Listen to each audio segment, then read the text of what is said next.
नमस्कार मित्रांनो, मी प्राध्यापक नामदेवराव जाधव. आज देशाच्या समोर, महाराष्ट्रासमोर जो अत्यंत गंभीर असा प्रश्न आहे, मराठा आरक्षण, धनगर आरक्षण आणि बाकीचे सगळे आरक्षण, बरेचसे काही प्रश्न आहेत आणि त्या संदर्भात एक मोठा विषय आपल्या समोर होता. तो म्हणजे घटनेच्या तत्वामध्ये, सुप्रीम कोर्टाच्या नियमामध्ये बसणारं आरक्षण कसं दिलं जातं. विषय आहे टिकणारं आरक्षण.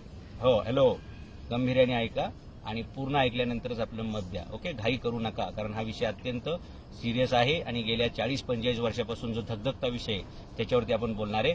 तर टिकणारं आरक्षण कसं दिलं जातं लक्षात घ्या. आपल्या देशामध्ये 1980 पासून म्हणजे 82 पासून मराठा आरक्षणाचा प्रश्न ऐरणीवरती आहे आणि 8 इलेक्शन आतापर्यंत जवळपास असे झाले की ज्याच्यामध्ये इलेक्शन आलं की एक वर्ष अगोदर आम्ही तुम्हाला आरक्षण देणार अशा प्रकारचं राजकीय लोक घोषणा करतात. त्याच्या आधारे इलेक्शन लढतात, जिंकतात आणि सत्तेत आले की 4-4.5 वर्षे परत अगदी कुंभकर्णासारखी झोप घेतात आणि परत 6 महिने 5 महिने जवळ आले इलेक्शन दुसरं लागायला की त्यावेळी मग मराठा आरक्षण घेऊन टाकायचं आणि इलेक्शन परत त्याच्यावरती जिंकून जातात आणि परत 2-4-5 महिन्यांनी इलेक्शन संपलं, ते परत जिंकून आले की परत कुणीतरी कोर्टात जातं आणि परत ते टिकलं जात नाही, कोर्टातून ते माघारी होतं.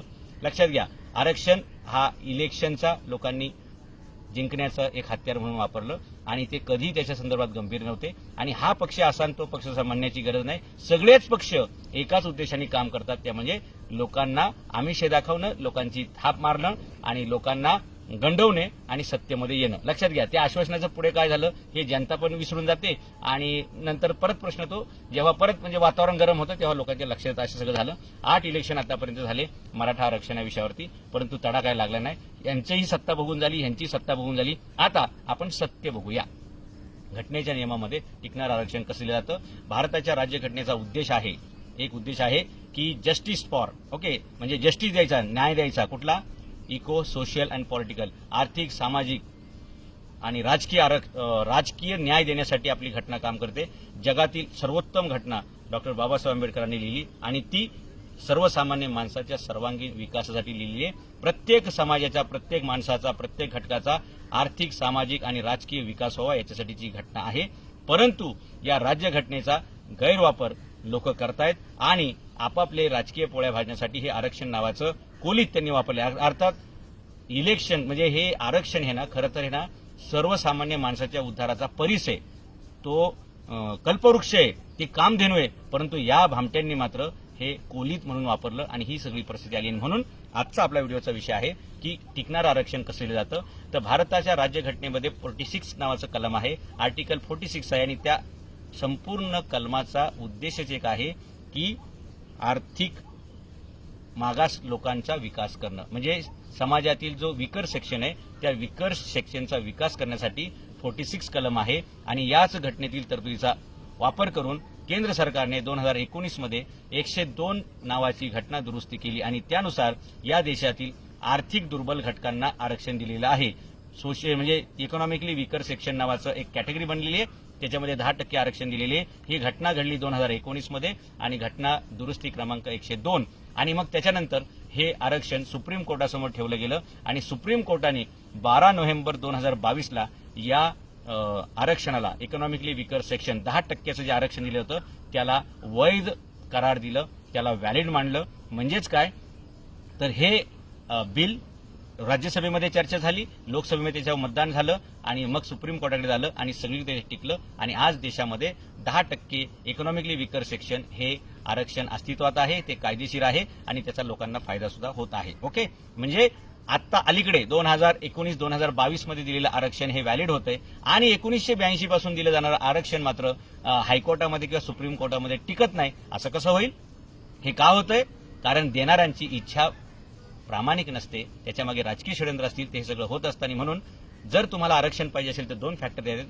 आचारी पण तुम्हाला फेवरेबल पाहिजे आणि तुमचा वाढपी पण पाहिजे. आचार्यांनी खूप चांगलं जेवण बनवलंय पण वाढपी बदमाश असेल तर तुमच्या पंक्तीपर्यंत येत नाही, किंवा वाढपी तुमचा चांगला फेवरचा आहे परंतु आचार्यांनी किचनमध्ये ठाण गोपाळ करून ठेवले, काही शिजवलंच नाही तरी तुमच्या परिणाम नाही. म्हणून हे 2 मार्ग आहेत, लोकसभा राज्यसभा ह्याच्यात बिल ठेवायला लागेल, ते पास करावं लागतं आणि ते सुप्रीम कोर्टात टिकावं लागतं. आता सुप्रीम कोर्टात टिकण्यासाठी काय करावं लागतं तर भारताच्या राज्यघटनेत जे आर्टिकल 46 आहे त्यानुसार आर्थिक मागास घटकांच्या विकासासाठी ते कलम आहे, त्याचा वापर करून हे आरक्षण दिलं गेलेलं आहे. मराठा आरक्षणासाठी सुद्धा हे कलम आपल्याला वापरता येईल. आणि आर्थिक दुर्बल घटकासाठी जे आरक्षण दिलं गेलं होतं त्याच्यामध्ये सरकारने 2 फॅक्टर वापरले होते, लक्षात घ्या.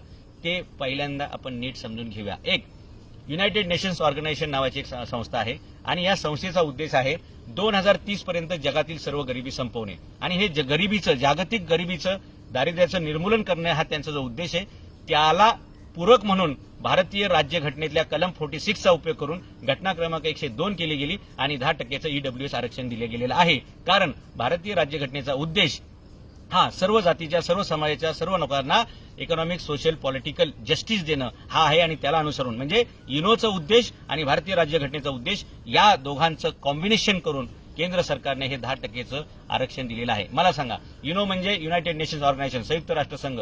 संयुक्त राष्ट्रसंघाच्या उद्देशाच्या पूर्तीचा उपयोग भारतातील आरक्षणासाठी झालेला आहे. याच भारतामध्ये महाराष्ट्र आहे आणि याच महाराष्ट्रामध्ये मराठा समाज राहतो. नंबर 1 म्हणजे आपण या पृथ्वी तलावरले माणसं आहोत, हे एक सिद्ध होतं. दुसरी गोष्ट, भारतीय राज्यघटनेचा जो उद्देश आहे कलम 46 मधला की समाजातील आर्थिक दुर्बल घटकांना न्याय देणं, त्याही तत्वामध्ये मराठा समाज बसतो, महाराष्ट्र बसतो. कारण भारतीय राज्यघटना भारताला व्हॅलिड आहे आणि भारताची राज्यघटना महाराष्ट्राला पण व्हॅलिड आहे आणि ह्या महाराष्ट्रामध्ये मराठा समाज राहतो. त्यामुळे हे 2 उद्देश, घटनेचा जो उद्देश आहे आर्टिकल 46 आर्थिक मागास घटकांचा विकास करणं, त्याच्यामध्ये आपल्याला याचा विचार करून करावा लागेल. आणि युनायटेड नेशनचा जो गोल आहे की 2030 पर्यंत जगातील सगळी गरिबी संपली पाहिजे आणि त्यासाठी सस्टेनेबल डेव्हलपमेंट गोल हे जो युनायटेड नेशनचं तत्व आहे किंवा उद्देश आहे की जगाचा शाश्वत विकास करणं, त्या शाश्वत विकासामध्ये जगातले सगळे देश येतात आणि त्या सगळ्या देशांमध्ये भारत पण येतो, भारतामध्ये महाराष्ट्र पण येतो. या 2 तरतुदी, ज्या तरतुदीचा उपयोग करून ईडब्ल्यूएसचं 10% आरक्षण दिलं गेलं, त्याच तरतुदींचा वापर करून,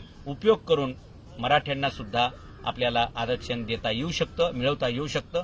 फक्त मी सांगितलं त्याप्रमाणे ह्या 2 तरतुदी आपल्याला वापरायच्या आहेत, भारतीय राज्यघटनेचं प्रिएम्बल आणि दुसरं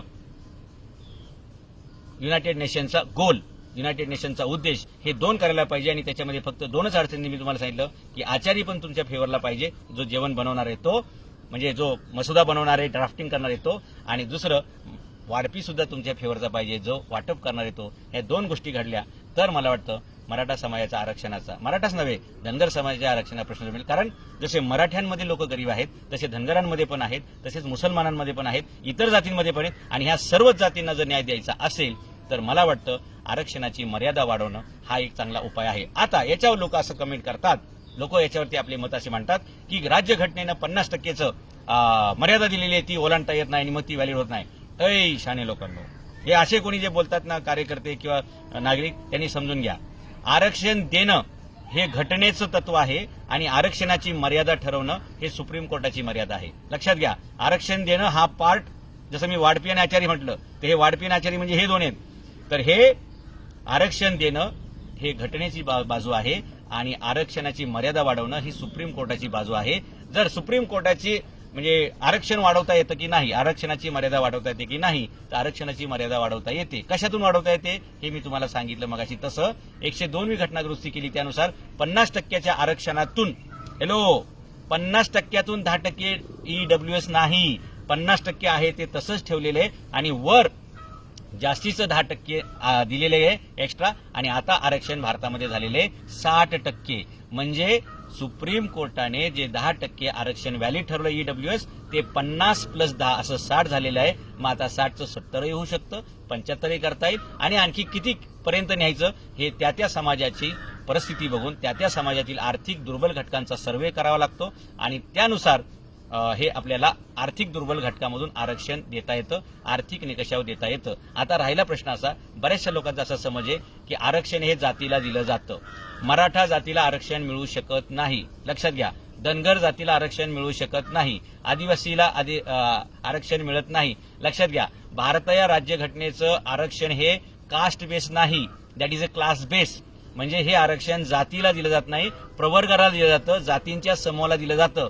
एससी एसटी मध्ये काहीतरी 35+ जाती आहेत, ओबीसी मध्ये 400+ जाती आहेत, असं जातींच्या समूहाला, त्याला प्रवर्ग म्हणतात, त्याला दिलं जातं. आणि म्हणून मनोज जरांगे पाटील ही जी मागणी करतायत की मराठा समाजाला ओबीसी मध्ये घालून ते आरक्षण द्या, तर हे घटनेच्या त्या तत्वाला पुढे नेणारी गोष्ट आहे की एकट्या मराठा समाजाला वेगळं आरक्षण देता येत नाही. म्हणून मराठा समाजाला ओबीसी प्रवर्गामध्ये घालून त्याच्यातून ते आरक्षण द्यावं. राहिला प्रश्न असा मग ओबीसीवरती अन्याय होईल का, तर ओबीसीवर अन्याय होणार नाही. कारण ही जी आता आरक्षणाची मर्यादा 50 वरनं 60 वर गेली आहे ईडब्ल्यूएस मुळे, ती तुमची 70 वर जाऊ देत, 75 80 जेवढी किती घालवायची हे सरकारने आणि सुप्रीम कोर्टाने ठरवायचंय.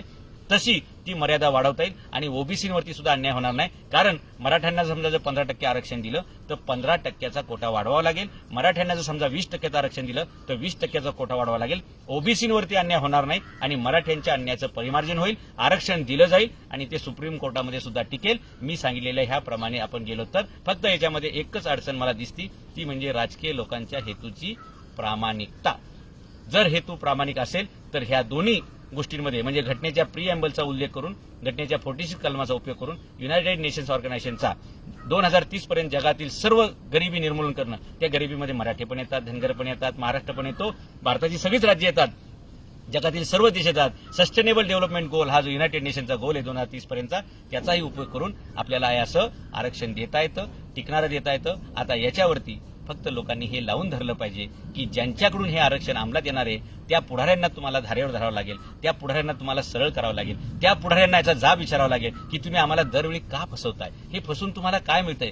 फसवणारे गब्बर होत चाललेत मित्रांनो, आणि ज्यांची फसवणूक होते ते बिचारे निबार गरीब होत चाललेत. आणि अशी जर सामाजिक विषमता वाढत गेली, अशी जर सामाजिक दरी तयार झाली, आर्थिक दरी तयार झाली, तर ही देशाला परवडणारी गोष्ट नाहीये. आणि म्हणून सरकारने पटपट झटकत हे याच्यावरती गांभीर्याने निर्णय घ्यायला पाहिजे. आणि लोकांनी, आणि लक्षात ठेवा, हा प्रश्न मराठ्यांचा आहे, मराठा आरक्षणाचा आहे असं समजून बाकीच्या जातींनी झोपून राहू नका, घरी बसून राहू नका. मराठा समाज हा देशातील सर्वात मोठा समूह आहे आणि तो आवाज उचलू शकतो. त्याची संख्या जास्त असल्यामुळे ते कुठेही मोर्चा काढू शकतात, ते कुठलाही मोर्चा सक्सेस करू शकतात. बाकीच्या जाती छोट्या आहेत, म्हणजे उंटाच्या तोंडात जिऱ्यासारख्या, त्यांनी मोर्चा काढला तरी कोणाला काय कळणार नाही, एवढे छोटे आहेत. या जातींनी सुद्धा मराठा समाजाला साथ द्यावी आणि ज्यावेळी सगळा समाज मिळून एकमेकासाठी मागेल, एकमेकाला पाठबळ देईल, तेव्हा मात्र या देशातील राजकारणी लोकांना याचा गांभीर्याने विचार करावा लागेल आणि तो न्याय द्यावा लागेल. लक्षात घ्या, एका जातीसाठी जर एक जात भांडली तर त्याला काही यश मिळणार नाही. एका भावासाठी बाकीचे भाव उभे राहिले ना, लक्षात घ्या, एक काठी तुटते पण अख्ख्या काठीचं बंडल जर तयार केलं तर ते तुटत नाही. तसं सर्वच समाजांनी एकमेकाच्या विकासासाठी एकमेकाला पाठबळ दिलं पाहिजे. आणि फोडा आणि राज्य करा हे जे राजकारणी लोक करतात त्याला आपण पुरून उरलं पाहिजे. लक्षात घ्या, स्वातंत्र्यपूर्व काळामध्ये दलित बांधवांची जी अवस्था होती, ते गावाबाहेर होते, व्यवस्थेबाहेर होते आणि शैक्षणिक, सामाजिक, आर्थिक सगळ्याच गोष्टींमधून ते वंचित ठेवले गेले होते. आज त्याच्यापेक्षाही भयानक अवस्था ही मराठा समाजाची झालेली आहे. कारण गेले 50 वर्षापासून त्यांची फसवणूक झालेली आहे आणि मराठा समाजाचे महत्वाचा हक्काचं उत्पन्नाचा सोर्स होतं त्या जमिनी तर डिवाइड होतच गेल्या. परंतु इंदिराबाईंनी ज्यावेळी कायदा आणला लँड शिलिंगचा, एका रात्रीत 500 एकरचे पाटील देशमुख सुद्धा 50 एकरवरती आले आणि मग तिथून खरी मराठ्यांची पिछाड सुरू झाली. आणि आज एक काळामध्ये समृद्ध असणारा मराठा समाज जर विस्थापित झाला असेल, जर तो गरीब झाला असेल, तर बाकीच्या समाजाची काय अवस्था झाली असेल हे आपण समजू शकतो. आणि म्हणून राज्यकर्त्यांचा प्रामाणिक अप्रोच, राज्यकर्त्यांचा प्रामाणिक दृष्टिकोन असेल तर सर्व समाजांचा विकास होतो. आणि सबका साथ सबका विकास हे फक्त म्हणण्यापेक्षा हे कृतीत आणायची ही वेळ आहे, ही संधी आहे. आणि सबको साथ लेंगे, सबका विकास करेंगे, याच्यासाठी हे अशा प्रकारचं आरक्षण देता येऊ शकतं. मला वाटतं माझ्यामध्ये काय दुरुस्ती करायची असेल तर डेफिनेटली तज्ज्ञांनी त्याच्यावर सांगावं. परंतु मी जे मतं मांडलेली आहेत ते अत्यंत अभ्यास करून मांडलेली आहेत आणि याच्यातून मराठा आरक्षणाचा प्रश्न सुटेल. मला वाटतं जरांगे पाटलांची जी मागणी आहे की मराठ्यांना ओबीसीमध्ये घाला आणि मराठ्यांना कुणबीचं सर्टिफिकेट देऊन द्या, तर मला वाटतं हा शॉर्टेस्ट मार्ग आहे, लॉंगेस्ट मार्गामध्ये जायची गरज पडणार नाही. आणि त्या दिशेनं ठाम सगळ्यांनी राहा. आपण ठाम राहिलो, एकत्र आलोय, एकत्र चाललो आणि एकत्र वाटचाल चालू राहिली तर आपण एकत्र पोहोचू. आणि मराठा आरक्षणाचा, धनगर आरक्षणाचा, आदिवासींचे प्रश्न आहे, या सगळ्यांचे जे प्रश्न आहेत हे सगळे आपल्याला सोडवता येतील. फक्त आपल्याला घटनेचा जो उद्देश आहे justice for all, social, equal and political, सर्वांना समान न्याय, आर्थिक, सामाजिक, राजकीय, त्या घटनेच्या उद्देशाला आपण पूर्ततेकडे जाऊ शकतो. अन्यथा असंच आपल्याला आपसामध्ये भिडवून हे राजकीय लोक आपल्या पोळ्या भाजत राहतील आणि म्हणजे पोळीला राजकारणी आणि गोळीला सामान्य माणसं हे चित्र तयार होत राहिले. आणि म्हणून सर्व समाजातील, सर्व जातीच्या लोकांना मी विनंती करेल की शांततेच्या मार्गाने या सर्व राजकारणी लोकांवरती एवढा मोठा दबाव तुम्हाला टाकावा लागेल आणि गावापासून ते पार्लमेंटपर्यंत तुम्हाला हा दबाव टाकावा लागेल. महत्वाचा मुद्दा हा पार्लमेंटमध्येच आहे. हे बिल राज्यसभेत यावं लागेल, लोकसभेत मंजुरी मिळावी लागेल आणि सुप्रीम कोर्टातून त्याच्यावर शिक्कामोर्तब केलं तर मला वाटतं हे टिकणारं आरक्षण दिलं जातं. हे सगळे बारकावे अभ्यास न करता हे आरक्षण दिली जातात आणि म्हणून ती कोर्टामध्ये टिकत नाहीत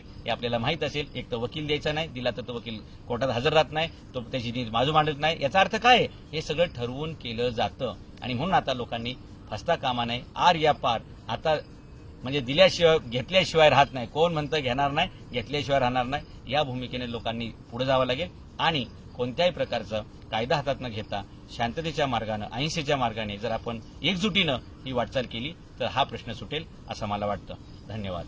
जय हिंद, जय महाराष्ट्र.